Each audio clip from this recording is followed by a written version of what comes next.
Welcome back to the channel, guys. Today I've got a special guest with me, Alex, and we're going to be picking his knowledge, picking his brain for some inspirational sort of questions and answers that I'm going to share with you guys. I think for me, as a young tennis player becoming pro, I just really want to find out all these little details that I think could help us along the way. So let's get to it. So first question, what advice would you give to an aspiring pro like myself? Well, good to be here, guys. Thanks for having me. I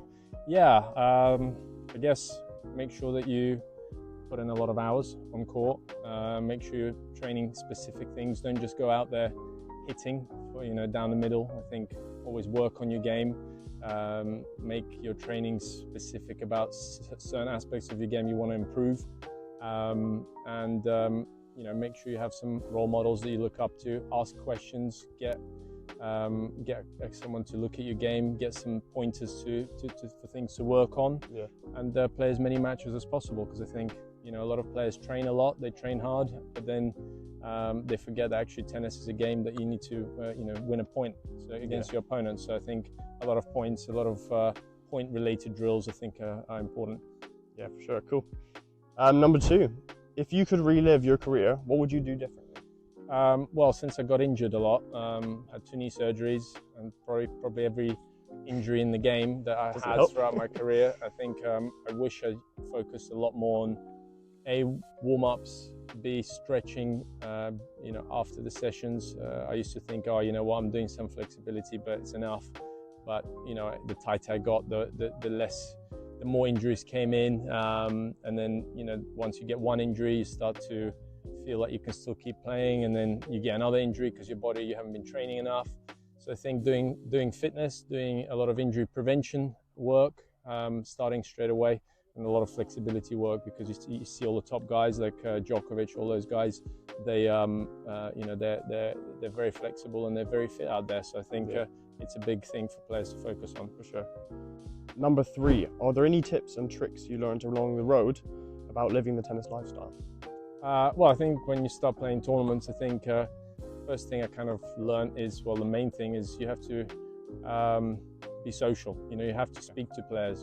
When you arrive to tournaments, don't be the guy who sits in the corner and doesn't speak to people, because A, it helps later when you're looking for practice partners, when you want to train with someone. It helps to find a room to share with someone, because sometimes when you're traveling, especially at the beginning, it can be very expensive. If you share a room, it becomes half the price, So, and then if you want to play doubles with someone, you've got a lot of guys that through speaking to them. So don't, push yourself. Make sure you push yourself outside that comfort zone and go out there and speak to people. Introduce yourself. Ask people about, when they arrived. Ask them about them. When you're training, get hits in with loads of various people. Don't be scared to ask, because a lot of players, I think, don't maximize their time at tennis tournaments. I think that's one of the things I used to do, is arrive at a tournament and I'd be the guy who'd be introducing myself to everyone, asking for hits, asking if I need a doubles partner, looking around at players and so on. So I felt like by the time I left the tournament, I kind of knew everyone. And as the weeks go on, every week I'd start meeting people that I've met in previous tournaments, and you start to make some good friendships on tour, which definitely help. Because you're going to need it. It's tough to do it by yourself alone out there. It can be a long year. Awesome. Well, number 4, what are some of the big names that you have either trained with or played against? I played, match-wise, I played probably the biggest player was Kevin Anderson. I lost to him in Eastbourne ATP. I beat Jules Muller at Queen's ATP. That was my biggest win, I'd say. He was decent. Had a tough match against Dolgopolov at the time. He was kind of top 20, I think. Benoit Paire played, Jeremy Chardy. And trained against Federer, trained against Ferrer, Andy Murray, Berdych, the Bryan brothers. I guess training is a bit different to matches, but it was always an experience to play against good players and just seeing how they train and how much intensity they put into to the game. I wish I trained with Djokovic or Rafa. I never got a chance. So. Well, that might not happen now, but rolling on from that question, Who was your toughest opponent? I used to find it tough to play guys who hit the ball very, very hard and flat.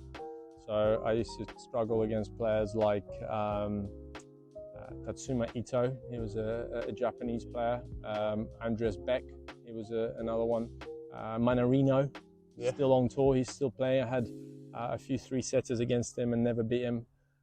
He was quite a tough opponent because you feel like you've got him, and he just hits a flat, fast ball out of nowhere. So I think it's something to do with his loose string tension. But yeah, something to adopt. Yeah, nice. Well, that's all the questions I have today. Thank you very much, Alex, for joining me. Thanks a lot. I will leave a link to his channel below. You guys go check him out, go subscribe, like the video, and yeah, we'll see you guys in the next video. See you soon.